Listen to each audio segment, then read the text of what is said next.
Hi students, in this video we shall see about the next part of the lesson, that is meiosis. So what is meiosis? Meiosis is a process of cell division by which the gametes are reduced to half the number of chromosomes. That is, diploid number of chromosome is reduced to haploid, and meiosis is a sexual reproduction. And here in meiosis we see two divisions, children, that is meiosis 1 and meiosis 2. And the gametes that is produced during sexual reproduction, that is sperm or egg, are having the half number of chromosomes, children. Generally these occur during gametogenesis, that is oogenesis and spermatogenesis. In oogenesis, that is the formation of egg, the 2n is reduced to n, and spermatogenesis, that is the formation of sperm, that is 2n is reduced to n. And here we can see the diploid number is reduced to haploid number. Clear, children? And the formation of the sperm and egg during gametogenesis leads to the formation of zygote. This process is called fertilization, children. And you all know, children, the zygote will be having 2n number, that is n from the egg and n from the sperm. The fusion of this will lead to 2n, that is zygote. Now the next phase is the preparatory phase, or we call it as interphase, children. Here this is exactly similar to that of mitosis interphase. Here the chromosomes replicate and the duplicated chromosomes consist of two sister chromatids attached at the centromeres, and here centrioles also replicate. Now we have meiosis 1, children. In meiosis 1 we have four phases: prophase 1, metaphase 1, anaphase 1 and telophase 1. The first stage is prophase 1. So prophase 1 is the longest and most complex phase. Here the chromosomes condense and we can see here synapsis occurs. Synapsis is nothing but the pairing of homologous chromosomes to form a tetrad. Then tetrad is two chromosomes of four chromatids, that is sister and non-sister chromatids. Clear, children? So tetrad is the structure of two chromosomes of four chromatids. Prophase 1 is divided into 5 stages, children: liptotin, zygotin, pachytin, diplotin and dikinesis. The first phase is liptotin, children. Here in liptotin, it is derived from a Greek word which means thin threads. And here during this stage, the individual chromosomes begin to condense to form long strands within the nucleus. And here the two sister chromatids are so tightly bound that they are indistinguishable from one another. Clear, children? So liptotin is nothing but, here you can see thin thread-like structures, and these are held together with the help of sister chromatids. And the next one is zygotin, children. Zygotin is nothing but, meaning is paired threads, and here the chromosomes line up with each other into homologous chromosomes. The combined chromosomes are said to be bivalent. Clear, children? And in this stage we can see bivalent structure. And the next is pachytin, children. So in pachytin we have a process of synapsis where the homologous chromosomes occur in pair, is called tetrad, and because of this it has four chromatids, and because of this chromatids we can see crossing over, which plays a very important role in this pachytin phase. And the next is diplotin. So in diplotin, actually diplotin meaning is two threads, children. Here the homologous chromosomes separate from one another and the chromosome themselves uncoil, allowing the transcription of DNA.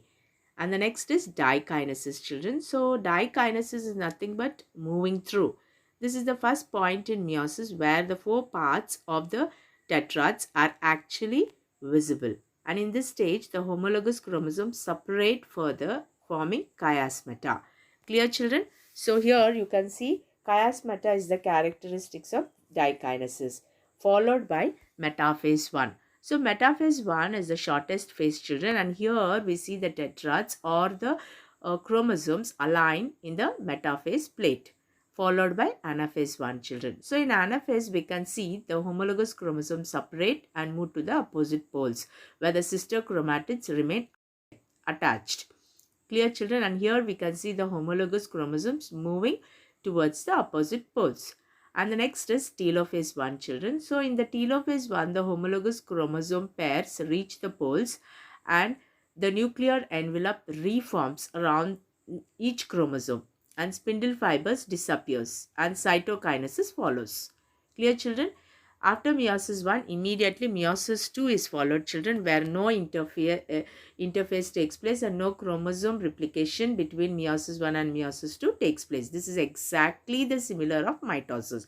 And the next one is prophase 2, children. In prophase 2, the chromosomes condense and in which the DNA does not replicate, followed by metaphase 2, children. Here the chromosomes line up in the center of each cell, which is similar to mitosis. Clear, children? So in metaphase, we can see the chromosomes line up at the center and followed by anaphase 2. Here the sister chromatids separate and move towards the opposite poles of the cell.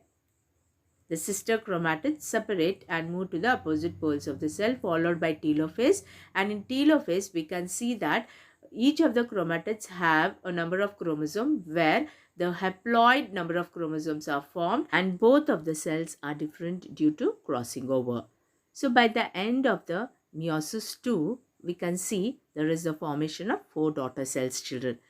You all understood, children, about meiosis? Now we shall see what is the significance of meiosis, children. The process of meiosis helps in reduction of chromosome number by half, that is diploid to haploid. And meiosis helps in the formation of gametes, and it also ensures that number of chromosomes in species stays constant over generation. And meiosis plays a very important role in genetic variation. Clear, children? So this is about the significance of meiosis.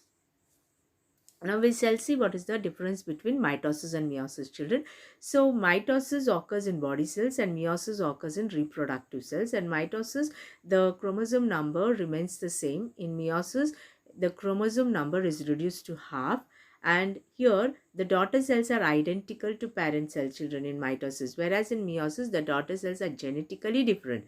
And here 2 daughter cells are formed, children, in mitosis, whereas in meiosis we find 4 daughter cells. Clear, children? And in mitosis the homologous chromosomes do not come together, whereas in meiosis homologous chromosomes come together. Now what are the frequently asked questions, children?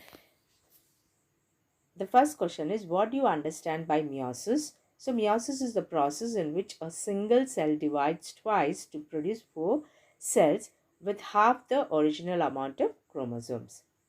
And how is meiosis different from meiosis 2?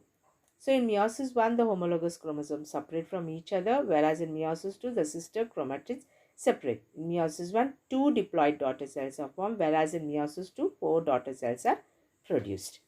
Understood, children? Then why is meiosis 1 also known as reductional division? Because meiosis 1, in this process, the number of chromosomes is reduced to half, that is from diploid to haploid. What do you understand by crossing over in meiosis 1? Crossing over is the process of meiosis in which 2 chromosomes of a homologous pair are exchanged between non-sister chromatids. I hope you have understood the concept of meiosis, children. See you in the next video. Thank you.